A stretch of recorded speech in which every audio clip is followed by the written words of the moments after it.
Hey guys, and welcome back to the channel How to Guide. In this tutorial, we're gonna look at how to bold and italicize your text in Messenger. Now let's begin. On any browser of your choice, simply type facebook.com and hit on enter right now. As you can see, I've already logged into my account. In case you have not, do log in right now.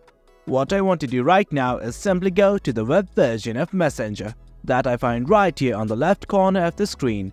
I'm simply gonna click on it, and from here I'm gonna be redirected to a page like this that are the chat settings. Now let's try to send some messages right here. This is a normal text. Now what you need to do to make this message bold is simply do as I do. Simply follow the prompts, asterisk, type whatever message you wish, and again close it by an asterisk. I'm simply gonna send it to my friend once again. As you can see, the message is now in bold. I'm gonna try another one. I'm simply gonna hit on send. Now to do italics, what you need to do is simply hit the underscore button right here and type whatever message you wish. Once you have typed the message, close it by another underscore.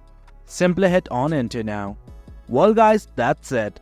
That's how you bold and italicize your text in Facebook Messenger. Hope you guys found this video informative, and for more content like this, do remember to hit like, share and subscribe. Thank you.